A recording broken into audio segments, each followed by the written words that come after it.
안녕하세요. 부자오빠입니다. 즐거운 주말인데 비가 너무 많이 와서 밖에 나갈 수가 없네요. 제가 태어나서 비가 이렇게 많이 왔던 적이 있었나 싶을 정도로 요즘에 정말 비가 너무 많이 내리고 있습니다. 여기저기서 지금 폭우로 인해서 사고 소식들이 들리는데 여러분들 조심하시기 바라겠습니다. 오늘은 제가 주말을 맞아서 기분 좋은 그런 뉴스를 말씀을 드릴까 합니다. 올해 삼성전자가 브랜드 가치에서 504억 달러로 세계 8위에 올랐습니다.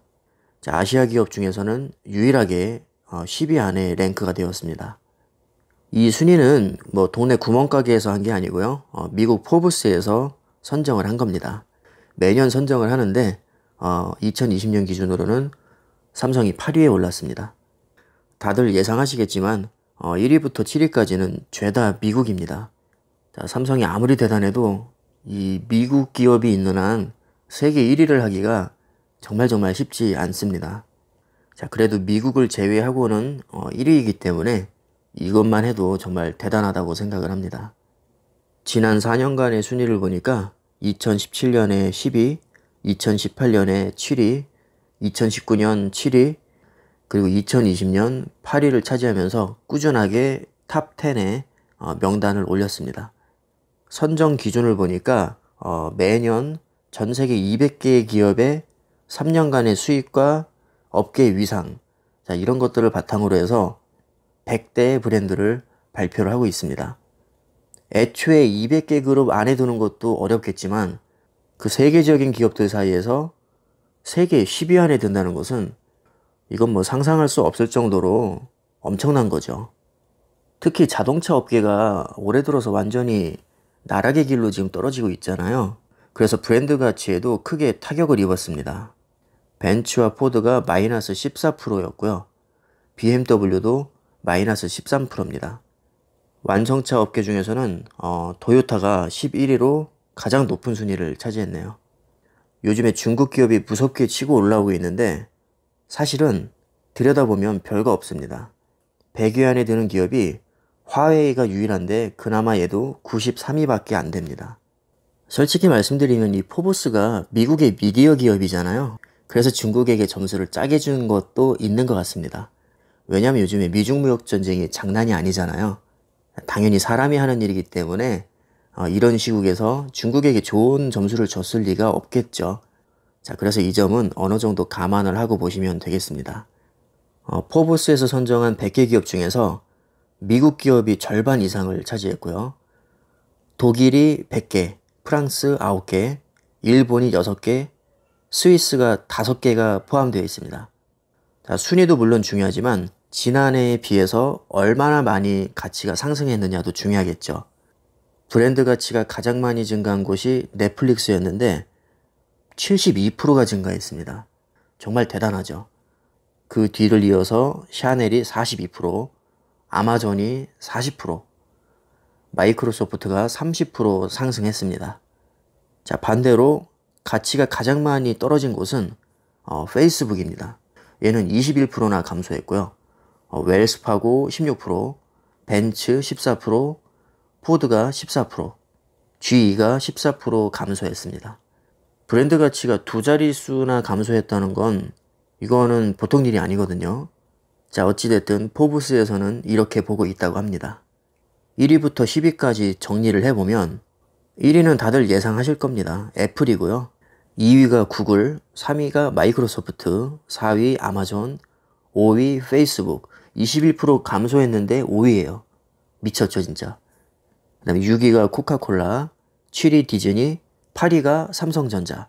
한국에서 유일하게 탑10입니다. 9위가 루이비통, 마지막 10위는 맥도날드. 자, 10개 중에서 미국 기업이 8개입니다. 그리고 한국이 하나, 프랑스가 하나. 정말 미국의 벽이 높긴 높습니다. 애플과 삼성전자의 브랜드 가치를 보면 거의 5배 정도 차이가 나죠. 인간적으로 5배는 좀 너무 많이 차이가 나는 것 같습니다. 삼성이 한때는 매출과 영업이익에서 애플을 압도한 적이 있었거든요. 그래서 제가 그 기사를 찾아봤습니다. 2017년 8월자 기사인데요. 삼성전자가 2분기에 매출 61조, 영업이익 14조 700억을 달성할 때가 있었습니다. 자, 이때 당시에 애플보다 매출이 10조 더 많았고요. 스마트폰 사업만 따로 떼놓고 봤을 때 매출이 30조 100억, 영업이익이 4조 600억을 기록했었습니다. 역시 애플의 아이폰보다 매출이 2조 2천억 더 많았었죠.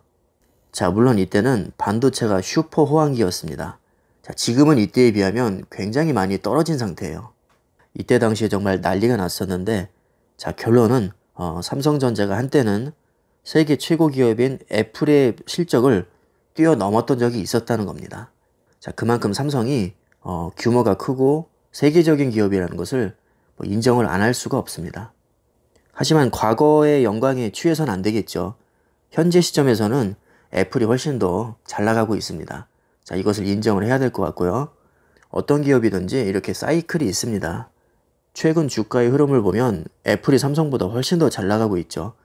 이미 애플은 사상 최대 실적과 함께 사상 최고의 주가를 또 기록하고 있습니다.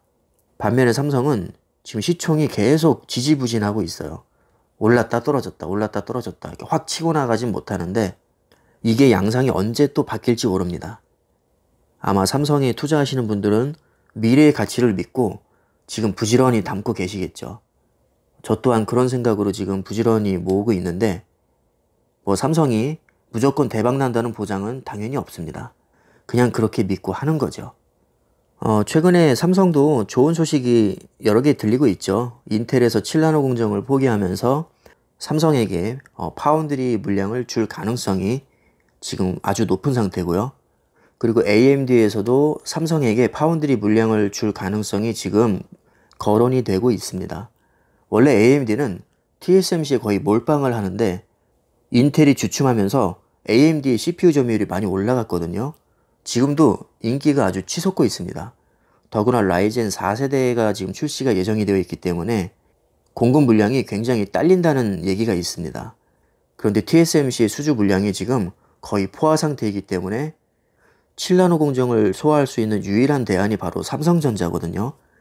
그래서 AMD에서 나머지 물량을 삼성전자에게 줄 가능성도 지금 예측이 되고 있습니다. 아직 결정된 건 아니고요. 그런 말이 그냥 지금 돌고 있습니다. 그리고 세계 1위 GPU 업체인 엔비디아에서도 수주를 얼마 전에 받았고 세계 1위 모바일 AP 팹리스인 퀄컴에서도 5나노 수주를 받았습니다. 자, 그런데 여기에도 지금 말이 또 있죠. 5나노 공정은 올해 하반기에 예정이 되어 있는데요. 이게 지금 수율이 생각보다 안 나온다고 합니다. 수율이라는 것은 전체 생산량 대비 양품의 비율을 얘기합니다. 한마디로 수율이 안 나온다는 것은 불량률이 높다는 얘기거든요. 그러니까 퀄컴 입장에서는 삼성이 만약에 그 수율 문제를 해결하지 못하면 TSMC로 갈 수도 있다. 이렇게 지금 얘기가 또 나오고 있는 상황입니다. 자, 이거 역시 아직 결정된 건 아닙니다. 워낙에 루머가 많기 때문에 우리가 이것을 비판적으로 잘 수용을 해야 됩니다. 그래서 저도 확실하지 않은 것은 가급적이면 말씀을 안 드리려고 하는데 저 역시도 사람이기 때문에 실수를 할 수도 있고요. 또 확실하지 않은 기사를 여러분들에게 전달을 할 수도 있을 겁니다.